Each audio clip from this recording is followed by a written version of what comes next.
Well, hey there, folks. John Duffin here with Duffin Media and Duffin Coaching. Welcome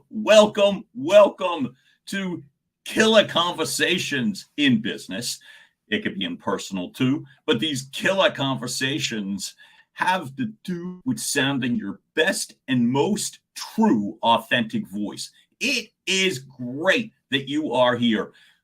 What we're going to do, real quick and easy, is simply this. Folks, you're joining me on Facebook, on LinkedIn, or on YouTube. We welcome you. Thrilled that you are all here. So, folks, chime in on the comments. Here's what I'm going to say, that the fact of the matter is, I should be able to see most comments. Right? If I miss one, I promise you I'll address that immediately after all of this. But here you go. If you're on the East Coast, anywhere near Philadelphia, PA, it's a gorgeous day today. So do you think I'm going to hold you hostage and keep you here all day? No. The whole intention. 3 tips, 3 takeaways, 3 hacks, 3 opportunities that you can get to use, practice. Easy, they're tweaks. And when you use them as early as today for your next call, your next meeting, your next presentation, what could you get to expect from it? Well, the hope here is that you get to optimize your communications. So drop a note in the comments so I know that you're here, that you know that we're working together. Folks, if you're watching on any of those platforms, I'm thrilled that you're here. If you're watching the replay, great. No problems whatsoever. We're just glad that you're here. Kathy Lee, back again. Yay, yay, yay. Thank you for all of that. I really appreciate continued support. So what I often like to do, oh, brother, Tommy Kenyon's here as well, too. Boom. From greatness. Well, he is great. So the fact of the matter is, we are delighted. By the way, LinkedIn folks, it's nice to be back. We had a couple of technical issues that we had to work through, but the fact of the matter is we worked through them. We were not live yesterday on LinkedIn, but I'm certainly letting you know we're thrilled to be back here today. So what do we get to do? The 3 tips, right? Stephen Heiser, yes, sir. John McBride tuning in. Wow. And now I am honored. I am absolutely privileged and honored. Love having everybody here. So why don't we get to it? I often like to ask a question. Here's a question to get started, right? When you are presenting, whether it is sales related, client related, hey, I come from the voiceover world too. Voiceover related, whatever it is, when you're typically speaking, presenting, hey, selling, it's a tough word to use, but is your intention to take someone along for the ride? We'll say in a good way. Is your intention to take them where you want to go or where they want to go? Typically, what is your intention? Drop it in the comments. I'd love to hear your feedback. When you're speaking, typically, is your intention to take them where you want to go or where they want to go? Well, both answers are correct, by the way. Both of them are correct. But here's the rub. I've made out way better. I've gotten way better results in this. And I don't want to talk about me like this is some kind of a me thing. When I came to the realization, and it wasn't 50 years ago, when I take people where they want to go, they're much more likely to hop in the car. That might sound a little weird, but the fact is, it's like, say you're an Uber driver and you're going to choose to take to somebody, well, I need to get to the mall, so I'm going to go to the mall. And they're like, well, wait, I want to go to such and such, right? So the fact of the matter is, it is really important, at least from my experience. That's all I can share. My experience as someone who has done this and someone who has observed it, that the more likely to get someone to hear you, right? Hear your intended message is when you're taking them where they want to go, right? Of course, there's always more than two choices. I literally ran out of space on the page. And the few choices is great. I got you, and I respect all of that, right? And obviously, you're always selling yourself, but I'll tell you, just from my experiences, I tended to fare way better when I wasn't selling me, when I had very little to do with it. I'm going to share a situation. By the way, here's the way that we're going to run through. 3 tips, 3 situations, 3 proposed solutions. None of them are etched in stone, right? None of them are. And so the fact of the matter is, these are suggestions, things that I've watched work, things that I've utilized, right? I don't make decrees. I simply don't make decrees, but I'm going to go off of this premise, right? Something to share. Look, folks, as I've come to learn, it only matters if it matters to them. If you've been kind enough, cool enough to be on other trainings, the fact of the matter that I've done, this is a mantra that I've come to believe. So our job as it relates to the content, what we're going to present, always comes down to, again, it's got to matter to them, and it's our job to find the content, because we are often in a sales related position or an advisory position, or if I'm speaking to an audience, if you're speaking to people, whether it's one-on-one, conference room table, a boardroom, you want somebody to do something that you want, but forcing people to do it, folks, they hear that in your voice. I'm not addressing the words today, and I'll keep repeating, the words matter. The content matters. It is critical. My job, my hope, my wish for you, right, is that when we are doing this, I respect the content that you're preparing. I respect the time and talent and drive that you found all of this. So whether you're pulling together the speech, there's some people on here, Tommy's one of them, that is a Toastmasters guy, right? If you're speaking to an audience, if you're paid to speak to a crowd, if you are in a boardroom presenting, if you're delivering voiceover, the fact of the matter is it always, the other person needs to respond. Each of the tips, each of the times, my mantra is all this. You want to get your intended message received, right? If you don't get your intended message received, well, then what's the point? Nobody wins, right? So, you want a tip? How about that, huh? Why don't we just get to it? Today's theme of the 3 tips I'm calling who, what, where, why. Think the role of a detective. And where I want to come in is how it sounds, how you can optimize the content that you've either prepared or that you're ready to deliver, so that journey that you're willing to take them on. John McBride, thank you for that. They have to enjoy the journey. They have to. John McBride is a voiceover pro and a public address announcer. That's just 2 of the cool things he does. And every time he does a live sporting event, and he's done a ton and has announced me at certain events, John always says the same thing. The fact of the matter is, have fun. Have fun. And I'm saying one of the things that really becomes important is that element of fun. People hear it and they feel it, right? That's how you get people to come along for the ride. So, the who.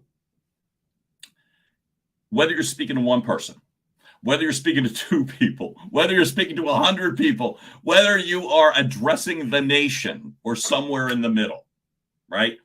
It's somewhere in the middle. This is repetitive, and I'm happy to be repetitive, right? Which is talk to people, don't talk at them. One of the best ways to center yourself is literally remember you're talking to an individual or a series of individuals. Let me give you an example of how this can work. I was at a political event a long time ago. In fact, this former politician in the Philadelphia region has since passed away. We were at a television station in a huge boardroom. Now, some people agree with them, some people didn't agree with them, some people were simply there because they thought they could get business. These are the station people and salespeople. Here's what the politician did that I feel like drew everyone in. So there was probably about 30 people. It was a big boardroom table, right? Somewhere between 30 and 50 people. So picture this, and you're one of the people there. This politician, his name, well, he's passed away, is Arlen Specter. Arlen looked at each individual when he was speaking, and he wasn't racing or moving his body. The physicality was focusing on somebody for maybe a thought. You're presenting, you've got a bullet point. When you are speaking, maybe talk to me. When you're speaking and you're looking at a group of people, client meeting, presentation, whatever the case may be, and I promise you, I'm going to come back to the Zoom part about speaking to nobody, right? Damn right, let them hear your smile, John. But the fact of the matter is, here's what I'm going to suggest. You always find a specific individual. When you're speaking to an individual, drop it in the comments. I just want to hear, do people get lost? Does your voice change? When someone is typically speaking to you, I don't mean in anger. I don't mean when somebody is speaking well, how do you feel? Do you feel included? Do you feel that the voice? Do you hear that connection? John saying, let him hear you smile. Or do you feel removed from the conversation? So, the who. You're always speaking to someone. The way my tone of voice changes when I'm specifically speaking to an individual rather than, and I'm exaggerating, a sea of people. I've done that before. Welcome, Joey Plishka. Nice to have you. If one person gets the message, a successful message, that's absolutely correct, because what you're looking to build is a sense of connection. When people hear in your voice that not I'm trying to drive a point home or slam a point home or sell you or close the deal, right? I'm trying to communicate with you, and I respect you enough that I'm going to literally speak in regards to a way that's directed to you. I promise you, they're going to respond better. Joey actually tipped off the rest of it. Everyone else is going to feel the vibe, and you're going to be able to then, in your mind, build the confidence in your voice, the volume, the tone. We talked in past training sessions in regards to the pacing, and I'm less frenetic when I am connected. I happen to do voiceover work, and I literally get dialed back sometimes with recordings because I've been told I sound sometimes a little announcery. So, by the way, all of today's top 3 tips are courtesy of a voiceover coach I love to death, and her name is Kelly McGee. And so these 3 tips, starting with the who specifically are you speaking to? And talk to them. Talk to them.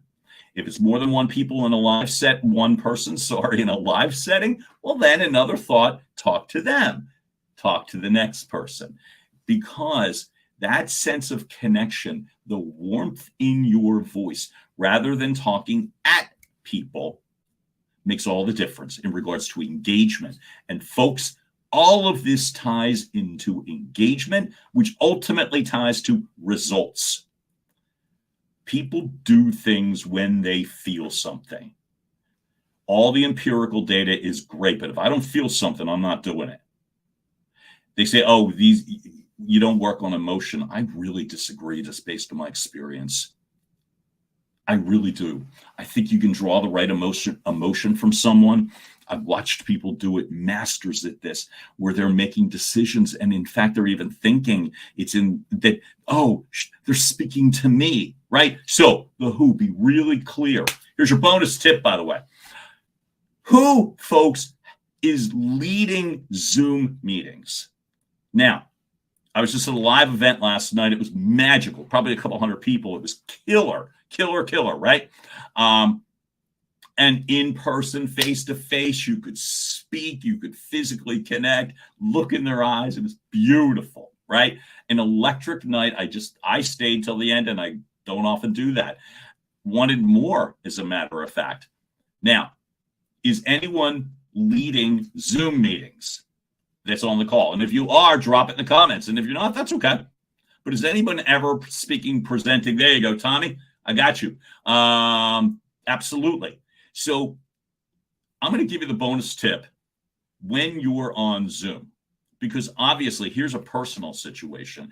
So I'm speaking to a bunch of people now, and I know who they are because they're jumping in in regards to the comments, right? So I know who they are. I know their names, but you're not here. I still need to talk to you. I cannot just start staring into a computer screen. You want a couple of personal tips? The who. Imagine the person. Imagine they're right there. Authentic is bringing in points that are real. So when you're in a setting that's not real, like me staring at my computer right now and my camera lens, and it still has to be personal, not feel personal, be personal. So whether I'm talking to Kathy Lee and or John and or Joey and or Tommy and or everyone else who happens to be on this call, Stephen, bud, I have to see you. Well, pro tips. Number one, always speak to your camera lens. Always. Number two, picture specifically who you're talking to. Bring the point home to you. It warms up your tone. It warms up your voice. I'm not talking at people. I'm not talking at a square box. And when you do that, envision the who. Your voice takes on a whole new tone. And when that happens, you sound different. You sound like it matters. Really importantly, sounds like it matters to them. So that's your who, right? Oh, absolutely, Tommy. And as I said, you've watched people, right? And they're well-intentioned when they're staring over here, staring over there. If anyone on the call is old enough, I doubt it, to remember the old show, The Brady Bunch, and they had the 9 boxes, right? And they're all looking like this. Doesn't work great in real life, you know? So the fact is, look at the lens, bring the who to life. That's on Zoom. In real life, you're speaking to people. In Zoom, bring that person to life, right? So we covered the who at this point. Your next tip, the where, right? The where. Where are you? Now, remember I talked about the voiceover coach, and she's a genius and one of the cooler people that I know. Where are you when you're speaking to them? When you are in the boardroom, get rid of the sea of people thing. Speak to people, persons, one at a time if you are able, right? That is terribly important. Hey, Bruno Marsikowski, I see your response. Thank you. You're a rock star. And so what I would say is this. When you are speaking to someone, and by the way, this is magic on Zoom. Magic, right? You are painting a picture as to exactly where you're having a conversation with this person. Okay? I'm going to give an example. And as I said again, so I met my buddy, Stephen Heiser, in Columbus, Ohio. And I've talked about that a couple of times, a recent conference, Summit of Greatness. It was beautiful. So when I'm speaking on Zoom, and I want to draw the conversation specifically to Stephen. I'm picturing where we were standing when we first connected. What do you think that does to my voice when I literally bring a situation to life? What do you think it would do to your voice when you're standing speaking to someone? How do you think it affects your voice?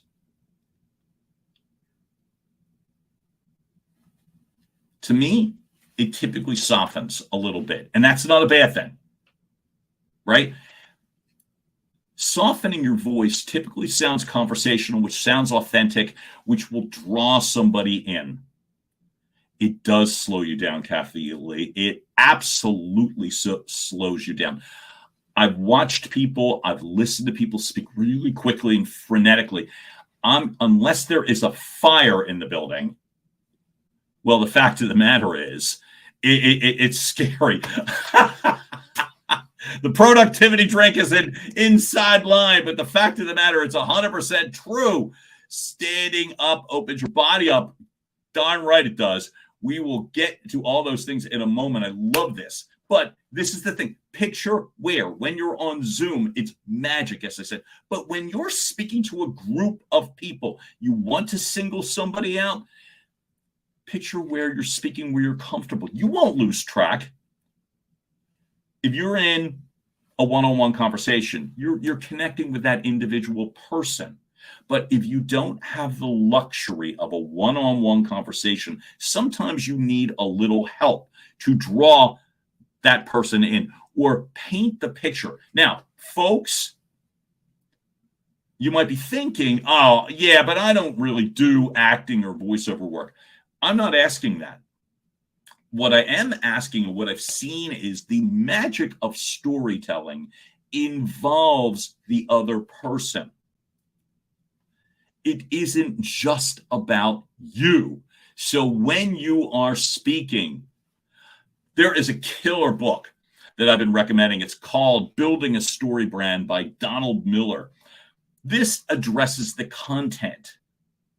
His lines, you're typically the Sherpa. If you know Yoda from Star Wars, then you know Yoda is never the hero of the story. He's typically directing someone else to do something else. Luke, go there. But the client, the audience is always the hero of the story. Always, always, always. So you've got the hero of the story is them. And these are all to bring the client's wants, the audience needs, the conditions, circumstances that brought them to you. Is it a sales call? Is it a presentation? Is it a speech? Is it a relationship builder? The best way to engage people is to bring them in. And I'm telling you, they will hear it. So the where changes your voice, especially when you're on Zoom. The productivity drink was literally the first time I was talking to Stephen and his wife, Allie. And I can still picture the warmth of that conversation and how we all, three of us, were drawing in. So when I'm speaking and I don't see Stephen, I'm thinking of that. And all of a sudden, I don't speak as quickly. I don't speak as frenetically. I don't speak as nervously, right? You get a hell of a lot more confident in the sound of your voice when you're thinking of those moments. So my strong suggestion is use them, please. The tip, the who, the tip, the where. And then, oh my God, I threw myself off. Boom. The most important one. I brought the wrong slide up. All right, we're going to improvise. This ain't about slides. It's about speaking. The why, the why, the why. Folks, when you are speaking, I'm going to ask you a question. Have you been in a presentation? Have you heard someone speak to you when you know it only matters to them? Close the deal. Land the opportunity. Whether they're speaking to you on a one-on-one basis or if they're speaking to you in a group setting. How does it typically sound when someone is speaking, speaking at you with their own personal agenda? Have you ever experienced that before? And maybe a way that you might have experienced it, which I'll share, was listening to someone coming back to the same bullet points that were already covered, and even worse, what I could hear, a sense of exasperation in the person's voice, as if they were already getting bored, or they were already getting frustrated because things are not moving in the direction that they want. So you lose engagement. Absolutely correct. It's not a right or wrong, right? But that's just been my experience, is the engagement goes. Folks, I'm going to go another old age reference. If you're too young to remember this, great. I admire you for that. Here's the question, though, folks. Do you remember the days, and I'm talking about 15 years ago, not in the 1920s. I wouldn't know the 1920s. I'm talking 15 years ago. Sales calls. If any of you were in sales, if any of you have ever presented, if any of you have ever been a part of a sales presentation, this is what I remember. I remember that it was a much more casual encounter. I remember that the time was often unlimited, and you got the chance to just air out. Does any of that sound familiar? Long presentations. Have you ever delivered one? So I'll share that I've been on both sides of that. And I can still lovingly recall that you could go on for as long as you wanted. You rarely even had to have an agreement of time. Now, when you can go on as long as you choose and the audience is receptive, they tend to be forgiving. So it would give a speaker a chance to warm up vocally. I don't mean la la la. I don't mean that. What I mean is this, that you got the chance to build up some momentum, and they expected you to. In this day and age, does that even sound remotely true? Hey, take all the time you need. I'm just going to sit here until you get to it and you find your authentic voice. I'll just wait. I'm going to share an example of a case where I watched clients in horror when one of my co-presenters literally was going off into what sounded like the most endless sea of presenting I have ever heard. Now, it's not just what they were saying. It was the patronizing sound of their voice, as if they're expecting you to like it too.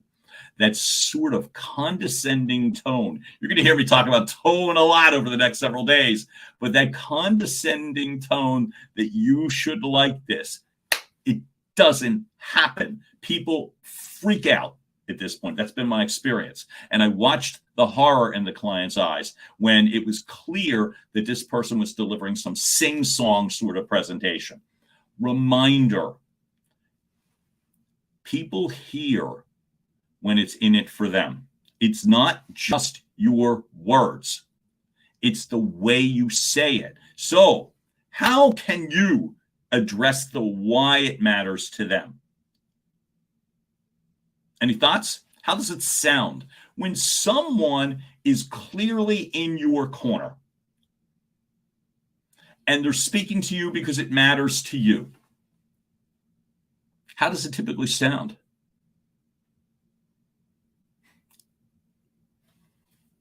To me, I've been told that I sound compassionate when I'm doing it right.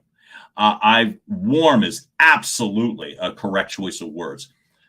It's the softest. People have come to realize that sounding salesy, powering through, does nothing when it comes off. You're not going to close more deals because you're trying to force something or make it sound as if you know more. I know more. I am better. You need to do this. Absolutely. Perfect choice of words, brother. It is authentic at its core. Show of hands. I did this yesterday, and then I can't see anybody's hands. Drop a note in the comments. Does anyone like being told what to do? When someone's telling you what to do, and they say, I need you to do this, does it sound caring? I need you to do this. You need to do this. Listen to the sound of my voice. Damn right. No. The fact of the matter is, we go back to point A. It only matters if it matters to them. Zoran, my buddy, Zoran Peppersek. Thrilled to have you here. The fact of the matter is, the way you sound, you've got to be, you are in a perfect world. Sales, presentations, conversations where you're wanting something. My experience has been people need to feel that. And all of your data is great and meaningless if you can't convey the sound, the tone, the vibe, the feeling. Everything that I'm talking about has to do with optimizing the content, not removing it, not having you get lazy and just talk to somebody. Make it matter. As importantly, authentically make it sound like it matters to them, right? Yeah, right? Nobody wants to be told what to do. And people, and again, I'm exaggerating with body language, but it's like, you need to, have you heard people do that?